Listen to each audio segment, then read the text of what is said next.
여러분, 베이비붐 세대 그리고 베이비붐 현상이라고 하는 것을 여러분 알고 계시죠? 베이비붐 현상은 뭔가 하면 전쟁을 겪으면서 전쟁을 겪은 사람들이 생명의 위협을 느껴서 전쟁이 끝나고 난 다음에 본능적으로 자녀를 많이 낳는 그런 현상, 그것이 베이비붐 현상입니다. 그리고 베이비붐 세대는 그 시대에 태어난 사람들을 일컬어서 하는 말입니다. 우리가 아는 것처럼 우리나라도 1950년도 6.25를 겪으면서 전쟁을 겪고 난 다음에 1955년도부터 1963년도까지 태어난 사람들을 베이비붐 시대라고 그렇게 말합니다.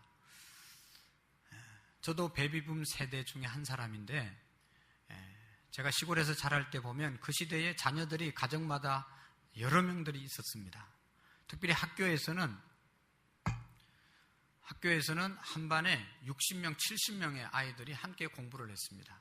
그것도 모자라가지고 오후반을 만들어서 또 오전에도 학교 가고 오후에도 학교 가고 이렇게 공부를 했습니다. 참으로 많은 자녀들이 그 시대에 태어났던 것입니다. 이제 세월이 흘러서 이 베이비붐 세대가 장성해서 결혼을 했죠. 결혼해서 자식들을 낳았는데 그 자녀들이 1979년도, 1979년생, 또 1992년 사이에 태어난 젊은 세대들이 베이비붐 2세들입니다. 이 2세들을 향해서 에코 세대라고 그렇게 이야기합니다. 에코 세대는 이 마이크에 에코를 한번 넣어볼까요? 에코는 울림, 산울림, 이 메아리라고 하는 그런 뜻이 있습니다. 베이비붐 세대를 겪은 사람들이 다시 이제 기성세대가 되어서 자식을 낳았다. 그래서 에코 세대라고 이야기합니다. 그런데 문제는 뭔가 하면 이 베이비붐 세대들이 이제는 벌써 은퇴할 때가 되었다는 것입니다. 은퇴할 시기가 가까워 왔다는 것입니다. 그런데 문제는 은퇴를 앞두고 은퇴하고 난 다음에 생활을 어떻게 해야 할 것인가에 대해서 심각한 고민을 하고 있다는 것입니다. 여러 가지로 어떻게 해서 먹고는 살 수 있겠지만 그 100세 시대를 살아가는 이 시대 가운데 은퇴하고 난 다음에 베이비붐 세대들이 무엇을 하고 보낼 것인가에 대해서 걱정이 참으로 많습니다. 요즘 우리나라의 가장 심각한 문제 중에 하나가 노인 문제 아닙니까? 오래 사는데 오래 사는 날 동안 이제 현직에서 은퇴하고 그 남은 생활을 어떻게 보낼 것인가가 아주 큰 고민입니다. 뿐만 아니라 이 베이비붐 세대뿐만 아니라 에코 세대인 우리 자녀들의 세대도 참으로 문제가 많이 있습니다. 대학교를 가면 앞길이 열릴 줄 알고 열심히 공부해서 대학을 입학하지만 졸업하면 취직을 마땅히 할 수가 없습니다. 그래서 4년제 대학을 4년 만에 졸업하는 학생들이 거의 없습니다. 다 휴학을 하고 또 취업을 준비하면서 시간을 보냅니다. 취업난이 심각합니다. 또 그 시대, 우리 자녀들의 시대가 결혼에 대해서 아직도 30이 넘고 결혼 연령이 꽉 찼는데도 불구하고 결혼 못하는 우리 에코 세대가 얼마나 많은지 모릅니다. 그리고 또 한 가지 문제는 주택의 문제입니다. 주택난이 결혼을 하더라도 어디 살 집을 마땅하게 마련하지 못하는 것을 볼 수가 있습니다. 여러분, 상황이 이렇다 보니 젊은 세대가 꽃을 피우기도 전에 낙심과 좌절과 절망을 먼저 경험하는 경우가 허다한 것입니다. 그래서 어떤 신문에는 에코 세대를 향해서 에고 세대다 그렇게 적어놓은 것도 볼 수 있어요. 너무너무 힘들어서 에고 하면서 사는 겁니다. 얼마 전에 우리 성도님이 저한테 전화를 했는데 목사님 너무너무 힘듭니다. 숨이 탁탁 막힙니다. 그래도 죽으면 안 되죠. 살아야 되겠죠. 그분뿐만 아니라 정말로 어렵게 하루하루 지금 사는 것이 목사님이 그냥 사는 것인 줄 압니까? 죽지 못해서 내가 지금 살아갑니다. 이렇게 말하는 사람들이 허다하게 있는 것을 볼 수가 있습니다. 살기가 우리 주변에 살아가는 사람들을 보면 너무너무 힘들게 살아가는 사람들이 많이 있습니다. 그러나 여러분 이것을 한번 생각해 보시기를 바랍니다. 연세대학교 김수환 교수라는 사람이 탄력회복성이라는 책을 썼는데 탄력회복성을 설명하는데 이 탄력회복성은 뭔가 하면 이 사람의 말에 의하면 자신에게 닥쳐온 온갖 역경과 어려움을 오히려 도약의 발판으로 삼는 힘, 이것이 회복 탄력성이라는 것입니다. 내게 다가온 여러 가지 어려움을 오히려 도약하는 발판으로 삼는 것이 회복 탄력성이라는 것입니다. 여러분, 다른 또 이제 인터넷의 회복 탄력성의 뜻을 찾아보면 밑바닥까지 떨어진 사람도 떨어졌어도 꿋꿋하게 다시 튀어오르는 능력을 일컬어서 탄력 회복성이라고 말했습니다. 여러분, 물체마다 다 탄력성이 다르듯이 사람 따라서 탄력성이 다르다는 것입니다. 역경으로 인해서 밑바닥까지 떨어졌다 하더라도 강한 회복력, 탄력성을 가지면 튀어오를 때는 그보다 더 좋은 위치, 더 높은 위치로 올라간다는 것이죠. 여러분, 어떤 불행한 사건이나 역경에 대해서 어떤 의미를 부여하에 따라서 불행해질 수도 있고 행복해질 수도 있다는 것입니다.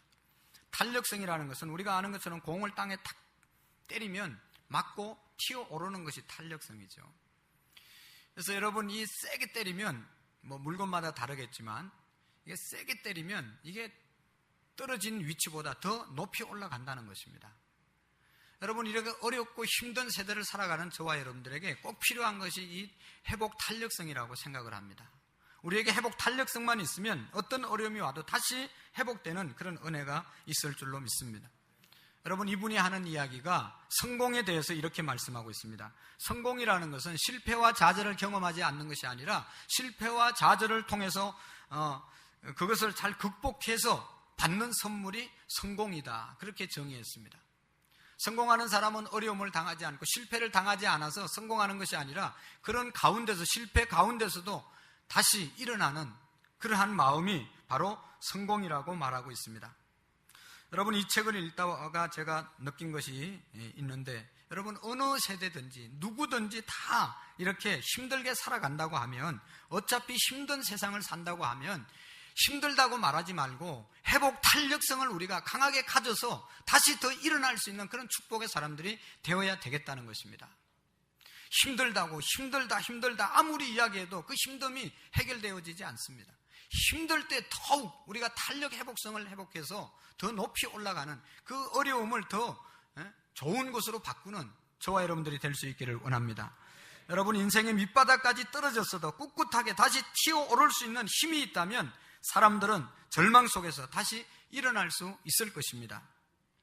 그리고 또 한 가지 생각나는 것은 성경을 읽다 보면 성경에는 모든 사람들이, 대부분의 사람들이 회복 탄력성을 가진 사람들입니다. 그래서 성경을 읽다 보면 그 많은 어려움을 당했던 사람들이 다시 일어나서 하나님 안에서 축복을 받고 살아갔던 사건들이 너무너무 많이 기록되어져 있습니다. 우리가 늘 이야기하는 요셉이라든지 다윗이라든지 욥이라든지 이런 사람들을 보면 회복 탄력성이 얼마나 강했는지 몰라요. 여러분, 요셉은 자기 형들에게 시기와 질투를 당해서 자기 아버지에게 효도하고 그렇게 열심히 살았지만 자기 형들 때문에 애굽으로 팔려가지 않습니까? 어린 나이에 팔려갑니다. 외국으로 팔려갔습니다. 외국에 팔려가서 보디발의 집에 가서 열심히 성실하게 신실하게 주인을 도와서 일했지만 그가 떨어진 곳은 감옥이었습니다. 모함을 받아서 감옥 안에 들어가게 되지 않았습니까? 감옥 안에 들어가서 그가 인생이 끝난 것이 아니라, 절망한 것이 아니라, 낭망한 것이 아니라 다시 회복 탄력을 받아서, 회복의 탄력을 받아서 다시 총리가 되는 그런 사람이 되었습니다. 다윗 왕이라는 사람은 다윗이 왕이 되기 전에 사울 왕에게 쫓김을 받아서 사울 왕에게 잡히면 죽는 그런 상황을 겪으면서 수십 년 동안 피해 다니지 않습니까? 그러다가 결국은 다윗이 왕이 되어서 이스라엘의 가장 존경받는 왕이 될 수 있었습니다. 회복의 탄력성을 가졌던 사람입니다. 욥이라는 사람은 요즘 말로 말하면 사업에 승승장구하다가 그냥 갑부 중에 갑부였는데 하루아침에 부도가 나버리고, 부도난 그 일로 끝나는 것이 아니라 자기의 몸도 아파가지고 이 불치의 병에 걸려서 죽어가고 있고, 자기 부인도 도망가고 자기 자식들 다 죽게 되었고, 너무너무 어려웠는데도 불구하고 우울증에 걸려서 자살한 것이 아니라 다시 회복 탄력성을 받아서 다시 일어나서 하나님을 찬송하면서 내가 가는 길을 나는 알지 못하지만 하나님께서 나의 가는 길을 아실 것이다. 그가 나를 단련하신 후에 내가 정금같이 나올 것이다. 그렇게 고백하면서 하나님을 향해서 어리석게 원망하지 아니하고 하나님을 찬송하면서 다시 일어나서 욥기 42장에 가서 보면 갑절의 축복을 하나님이 주셨다고 말씀하고 있습니다. 여러분, 성경 속에는 회복 탄력성으로 가득 찬 사람들 기록되어져 있습니다. 여러분, 중요한 것은 어떻게 하면 그들이 어떻게 했길래, 어떤 삶을 살았길래 회복 탄력성을 회복했을까? 그 비결이 무엇일까를 우리가 찾아보기를 원합니다. 여러분, 출애굽기 15장 26절의 말씀에 보면 이런 말씀이 있습니다. 같이 한번 읽어보겠습니다. 시작. 이르시되 너희가 너희 하나님 나 여호와의 말을 들어 순종하고 내가 보기에 의를 행하며 내 계명의 귀를 기울이며 내 모든 규례를 지키면 내가 애굽 사람에게 내린 모든 질병 중 하나도 너희에게 내리지 아니하리니 나는 너희를 치료하는 여호와임이니라. 아멘. 여러분, 이 말씀에 보면 하나님은 치료하시는 하나님, 우리를 치료시켜 주시는 하나님이라고 말씀하고 있습니다. 여러분, 우리가 지금 기성세대나 젊은 세대나 얼마나 어려운 세대, 힘들다고 하는 이 세대 속에서 하나님은 어떤 분이냐? 우리를 회복시키시고 우리가 어려운 중에도 다시 일어날 수 있게 하시는 분이라고 말씀하고 있습니다.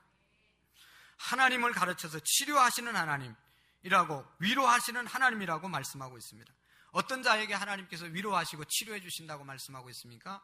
오늘 말라기 4장 2절 말씀을 다시 한번 보시겠습니다. 시작. 내 이름을 경외하는 너희에게 공의로운 해가 떠올라서 치료하는 광선을 비추리니 너희가 나가서 외양간에서 나온 송아지같이 뛰리라. 아멘. 이 말씀을 보면 하나님은 공의와 정의의 빛을, 치료의 빛을 우리에게 비춰주셔서 우리를 치료시키시는 하나님이시다. 그래서 우리가 외양간에서 나온 송아지처럼 기뻐 뛰게 만들 수 있는 분이 바로 하나님이라고 말씀하고 있습니다. 우리가 어려운 시대 가운데서 이 어려움을 극복하고 바깥에 나가서 기뻐 뛰면서 살아갈 수 있도록 하시는 분이 여호와 하나님이라고 분명히 말씀하고 있습니다. 저는 이 말씀을 통해서 우리 성도님들이 정말로 다 예수 그리스도를 바로 믿고, 그래서 하나님이 주시는 회복 탄력성을 받아서 어떤 어려운 가운데서도 다시 일어나는, 기뻐 뛰는, 승리하는 인생을 살아갈 수 있기를 바랍니다. 여러분, 우리의 인생이 어떤 무거운 짐이 있더라도 상관이 없습니다. 어떤 질병에 걸려 있더라도 상관이 없습니다. 하나님은 인생의 짐을 지고 허덕이는 모든 사람에게 회복시켜 줄 수 있는 능력이 있는 분이시기 때문입니다. 하나님은 우리의 고칠 수 없는 병도 고치시고, 하나님은 무너져가는 우리의 사업도 다시 회복시켜 줄 수 있는 전능하신 하나님이기 때문에 걱정할 필요가 없다는 것입니다. 하나님은 우리의 회복 탄력성을 도우시는 분이시다. 할렐루야. 여러분, 기도해 주시기를 바라는데, 우리 교회 오래전에 서원재라고 하는 그런 청년, 이제 청년이 됐죠. 학생 때부터 교회를 다니다가 지금 어떤 이유에서 안 나온 지가 아주 수년 됐습니다. 그런데 그 어머니가, 그의 아버지가 오늘 새벽에 갑자기 찾아와가지고 울면서 얘기를 합니다. 직장을 그 서원재라고 하는 청년이 당진에서 다니는데 퇴근해서 차를 몰고 집으로 오다가 중앙선을 넘어서 차를 박아가지고 완전히 전복돼가지고 기적적으로 살기는 살았는데 지금 서울 영동 세브란스 병원에 일주일 동안 중환자실에 있는데 살아날 기미가 안 보인다는 거예요. 그래서 제가 생각해 볼 때 사고를 당했는데 이제 일주일 지내서 뭐 살아나겠지 했는데 정신없이 다니다가 너무너무 힘드니까 옛날에 다니던 교회를 생각한 거예요. 그래서 오늘 새벽에 느닷없이 부부가 찾아와서 펑펑 울면서 아들을 살려달라고, 기도해달라고 부탁을 했습니다. 여러분, 아시는 분들은 기도해 주시기를 바랍니다. 여러분, 우리를 살릴 분은 하나님밖에 없습니다. 어떤 사람들은 목사가 신방 오면, 아플 때 신방 오면, 아이고 이 추한 모습, 뭐 목사님 바쁜데 뭐 이렇게 저렇게 왔냐고, 뭐 인사치료로 이렇게 안 왔으면 하는데 왔다고 그렇게 말하는 분이 있어요. 정말로 안 왔으면 하는데 그런 마음을 가졌는지는 모르지만 그건 덜 아파서 그렇습니다. 살만하니까 그런 말 하지, 목사님이 왜 왔습니까? 바쁘신데. 여러분, 지금 숨이 깔딱깔딱 해보세요. 목사 아니라 집사님, 셀리 누구라도 와서 좀 기도해 줬으면 좋겠다. 죽어가는 우리 자녀, 죽어가는 지금 힘들어하는 우리 가족, 누구라도 와서 기도해 주면 감동이 되지 않겠습니까? 여러분, 하나님은 회복시켜 주시는 분이십니다. 오늘 그 사건을 보면서 오늘 본문을 읽으니까 더 은혜가 되고, 여러분, 회복되는 전제 조건이 있습니다. 말라기 4장 2절을 다시 자세히 보면 어떤 자에게 회복시켜 주는가, 어떤 자를 하나님 치료시켜 주는가. 내 이름으로 경외하는 너희에게, 내 이름을 경외하는 너희에게, 하나님을 진정으로 경외하는 자를 어떻게 한다고요? 나가서 치료의 광선을 발해 주셔서 너희가 나가서 외양간에서 나온 송아지처럼 뛰게 할 것이다. 하나님을 온전히 경외할 때 하나님께서 우리를 외양간에서 나간 송아지처럼 기뻐 뛰며 살아갈 수 있도록 회복시켜 주신다고 말씀하고 있습니다. 여러분, 내 이름을 경외하는 자들, 내 이름을 경외하는 자들, 여러분, 경외한다는 말이 뭡니까? 경외한다는 것은 두려워한다는 뜻입니다. 두려워하고 공경하면서 두려워하는 것이 경외하는 것. 정말로 내가 진심으로 공경하면서 정말 너무 인격이 훌륭하고 그래서 두려워하는 그 마음을 갖는 것이 경외하는 마음인 것입니다. 그냥 두려워하는 것도 있습니다. 집에 혼자 있는데 강도가 들어와서 칼을 들이밀고 있는 거 다 내라고, 안 그러면 죽이겠다고 이렇게 위협하면 그건 두려움이지 경외가 아닙니다. 스스로 우러나와서 정말로 저분의 인격과 그분을 생각할 때 경외감이 가고 그래서 두려운 마음이 생기는 것이 경외인 것입니다. 하나님은 그런 우리에게 있어서 경외를 받기를 원하십니다. 하나님에 대해서 우리에게 경외하기를 원하십니다. 여러분, 우리 세대는 정말로 불행한 세대입니다. 지금 권위 상실 시대입니다. 권위가 없습니다. 아버지의 권위가 사라진 지가 오래입니다. 집에 들어가 보세요. 아랫목이 있습니까? 아버지 앉을 자리가 있습니다. 옛날에는 아랫목이 다 아버지 자리였어요. 식사할 때도 아랫목이고 어디 뭘 해도 아버지의 자리가 있었습니다. 아버지 자리가 없어진 지가 벌써 오래됐습니다. 선생님의 권위, 옛날에는 선생님의 그림자도 안 밟고 선생님에 대해서 얼마나 존경하고 선생님 하면 선생님의 나이가 젊어도 부모님들이 그냥 자식 맡겨놓고 얼마나 선생님 대우를 해줘요. 요즘 선생님의 권위가 사라졌습니다. 국가 원수에 대한 권위도 정말로 많이 떨어졌죠. 대통령 알기를 우습게 알지 않습니까? 권위 상실 시대입니다. 이런 시대에 살아가지만 하나님께서 우리에게 요구하는 것은 모든 권위를 다 부정한다 하더라도 하나님 아버지를 경외하는 그 마음, 하나님의 권위를 인정하는 마음을 가지라는 것입니다. 하나님은 하나님 되심을 경외받기를 원하시는 것입니다. 이것을 회복하라는 것입니다. 여러분, 하나님이 왜 자신을 경외하고 그런 자에게 회복을 주시겠다고 말씀했습니까? 경외하는 사람은 하나님은 인격자이시기 때문에 경외를 받기를 원하시는 것입니다. 여러분, 인격을 가진 사람의 공통적인 특징은 자기 존재감을 인정받기를 원하는 겁니다. 오늘 여러분 여기 나오신 한 분 한 분을 제가 다 기억합니다. 우리 교회에 나오시는 분인데 기억을 못한다. 그럼 존재감이 없는 거예요. 그럼 이 교회에 안 나옵니다, 여러분. 이번 주에 빠진 사람을 제가 전화도 하고 또 부교육자들을 통해서 다 체크를 합니다. 왜 안 나왔을까? 또 연락은 안 가도 다음 주에 나오겠지. 기다립니다. 다 한 사람 한 사람 기억합니다. 근데 여러분, 그런 그 한 분 한 분의 인격의 존재감을 알아주지 못하는 장소는 두 번 다시 가고 싶지 않습니다. 갈 이유가 없어요. 그래서 여러분, 하나님께서 우리를 경외하라는 것은, 하나님을 경외한다는 것은 하나님이 인격자이기 때문에 하나님이 경외하라고 하는 것이고, 또 하나님을 경외하는 것이 여러분 이 신앙의 세 번째 단계가 있는, 하나님을 경외하는 세 번째 단계가 있는데 그 첫 번째 단계가 뭔가 하면 하나님을 인정하는 것입니다. 하나님을 인정하는 것, 그것이 바로 신앙의 초보 단계이지만 하나님을 경외하는 것입니다. 여러분, 아까 읽었던 출애굽기 15장 26절, 치료의 하나님을 경험하기 위해서는 전제 조건이 있습니다. 인정해야 될 것이 있습니다. 그것이 뭔가 하면 이르시되 너희가 너희 하나님 나 여호와의 말을 들어 순종하고 나 보기에 의를 행하며 내 계명의 귀를 기울이고 내 모든 규례를 지키면 하나님께서 치료해 주시고 회복시켜 주신다고 말씀하고 있습니다. 다른 말로 말하면 하나님을 하나님 되게 인정하라는 것입니다. 하나님은 우리에게 인정받기를 원하시는 것입니다. 인격자이시기 때문입니다. 여러분, 저는 오늘 나오신 여러분들이 꼭 부탁드리는데, 예배할 때 하나님을 인정하고 예배하시기를 바랍니다. 하나님을 하나님됨으로 인정하고 예배하시기를 바랍니다. 마음이 아픈 것은 우리가 정말로 하나님을 하나님으로 인정하고 예배하러 오느냐 하는 것입니다. 적어도 하나님을 하나님으로 인정하고 예배하러 오늘 이 자리에 왔다고 하면, 또 온다고 하면 적어도 어제 저녁부터 우리가 내일 하나님을 예배하러 가야지, 일찍 자야지, 늦게까지 텔레비 켜놓고 정신이 몽롱한 가운데 아침에 억지로 일어나서 그냥 죽지 못해서 나오는 것이 아니고, 오늘은 내일은 예배하러 가는 날이다, 하나님 예배하러 가는 날이다. 다 일찍 미리미리 준비하고 아침에 일찍 나와서 하나님 앞에 10분 전에 20분 전에 나와서 예배하고 하는 것이 하나님을 인정하고 예배하고 살아가는 삶이라고 저는 믿습니다.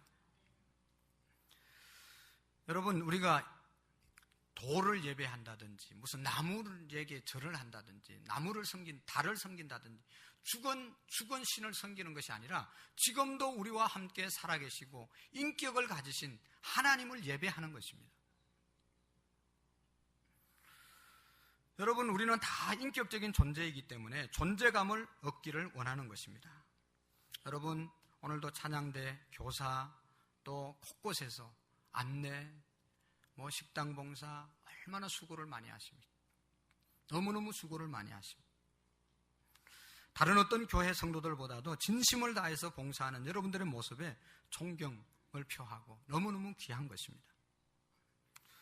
여러분, 이렇게 여러분들을 인정해주고 귀하게 칭찬해주면 기분이 어떻습니까? 아무렇지도 않습니까? 너무너무 성가대도 오늘 잘하셨어요. 너무 잘하셨어요. 정말로 성가대가 없으면 예배가 안 되는 거죠. 여러분, 한 분 한 분이 빠지면 성가대가 소리가 안 나오고 한 분의 역할이 얼마나 중요한지 몰라요.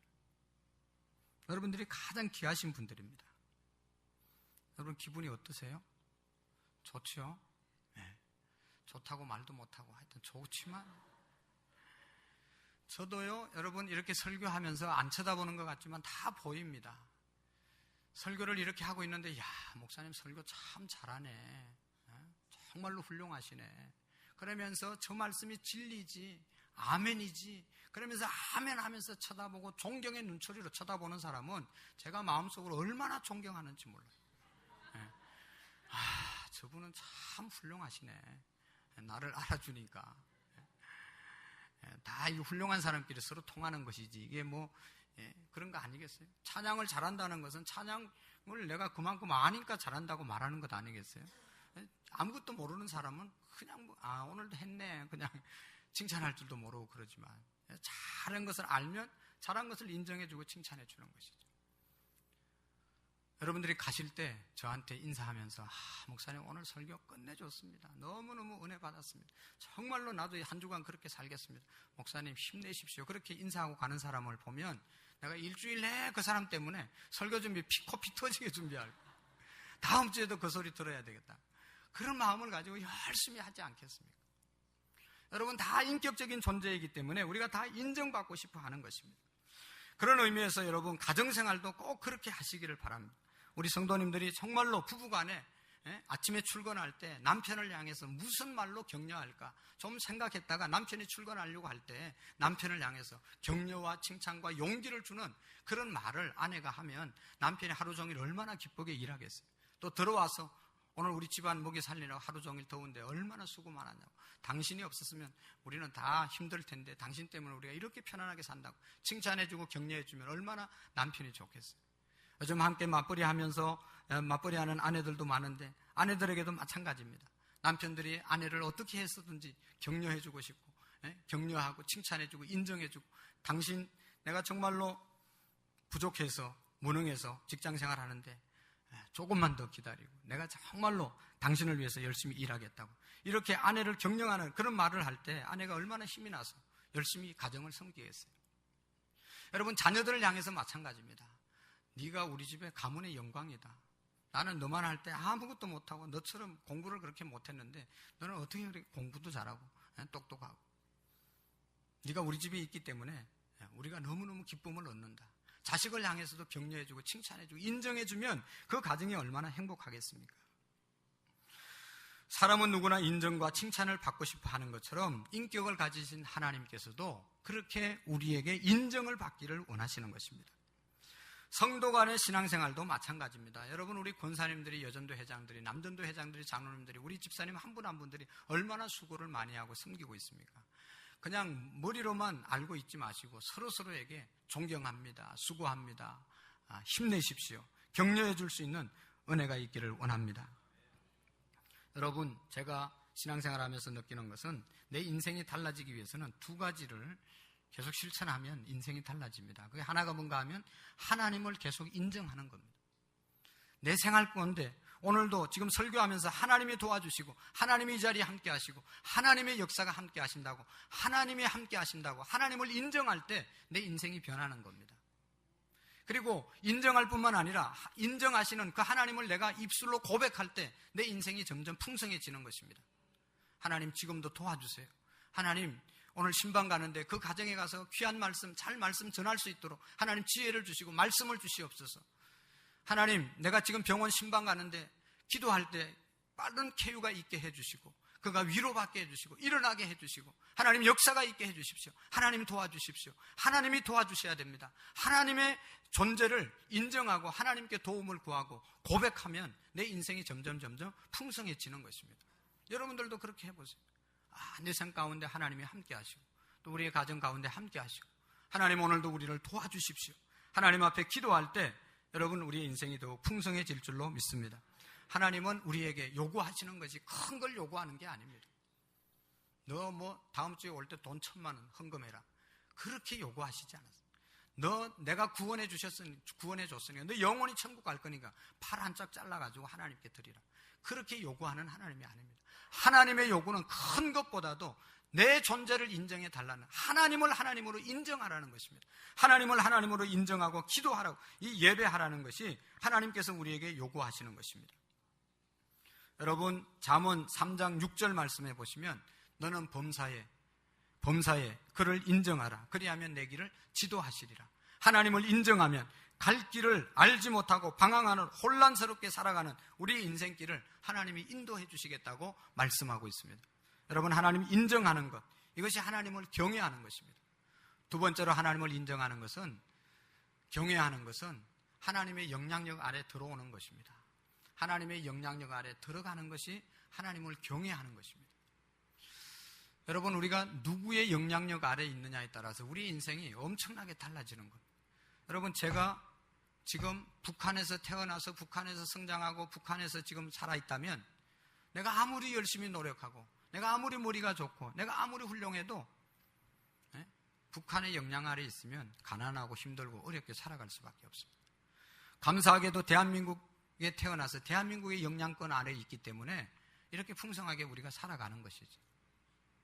여러분, 지금 내가 하나님의 영향력의 아래 있으면 여러분 그것이 축복이고, 하나님의 영향력 아래 살아가면 그것이 하나님의 은혜인 줄로 믿습니다. 여러분, 현대인들은 하나님이 없이도, 하나님의 권위를 인정하지 않고 하나님이 없이도 잘 산다고 주장하면서 마음속에서 절대자이신 하나님을 몰아냈습니다. 하나님을 몰아낸 사람들의 마음속이 비어 있습니까? 하나님의 영향력에서 벗어난, 나는 하나님의 영향력을 싫다, 그래서 하나님을 떠난 사람들이 그러면 혼자 살아갑니까? 하나님을 마음에서 몰아낸 사람의 마음속에는 악한 영들이 그의 마음을 사로잡고, 그래서 여러분 온갖 절망과 중독과 사단에 묶여서 어려운 가운데 살아가는 인생들이 하나님의 영향력을 떠난 사람들의 삶이라는 것입니다. 하나님께서 오늘 이 시대를 살아가는 저와 여러분들에게 요구하는 것이 다른 것이 아니라 그 악한 영향력 아래 있지 말고 하나님의 영향력 아래 들어오라는 것입니다. 하나님 안으로 돌아오라는 것입니다. 시편 34편 18절에 보면 여호와는 마음이 상한 자를 가까이 하시고 중심에 통회하는 자를 구원하신다. 여호와는 마음이 상한 자를 가까이 하시고 중심으로 통회하는 자를 구원해 주신다고 말씀하고 있습니다. 여러분, 여기서 마음이 상했다고 하는 말은 마음이 깨어졌다는 뜻입니다. 마음이 깨어진 사람들을 하나님께서는 가까이 하신다. 그리고 중심으로 회개하는 자를 하나님께서 구원해 주신다고 말씀하고 있습니다. 여러분, 왜 마음이 깨어졌습니까? 왜 우리의 마음이 깨어졌겠어요? 내 마음을 하나님의 영향력 아래 있지 않고 내 마음을 악한 사탄에게 내어주었기 때문에 그 사탄이 내 마음을 깨트린 겁니다. 그래서 온갖 슬픔과 좌절과 절망과 낙심이 우리의 마음속에 있는 거예요. 그래서 우리가 회개해야 할 것은 내 상한 마음, 내가 하나님의 영향력 아래서 벗어난 그 마음을 하나님께로 돌이키는 것, 그것이 회개라는 것입니다. 하나님, 내가 하나님의 영향력 아래 있지 아니하고 사단의 영향력 아래서 이렇게 살았습니다. 이렇게 사단의 지배를 받으면서 죄를 지면서 또한 자유함이 없이 살았습니다. 하나님, 이제는 하나님의 영향력 안으로 돌아옵니다. 그렇게 기도할 때 하나님께서 회복시켜 주신다는 것입니다. 여러분, 우리가 살인죄를 짓고 강도짓을 하고 도둑질을 해서 중범죄를 저질렀기 때문에 회개하는 것이 아닙니다.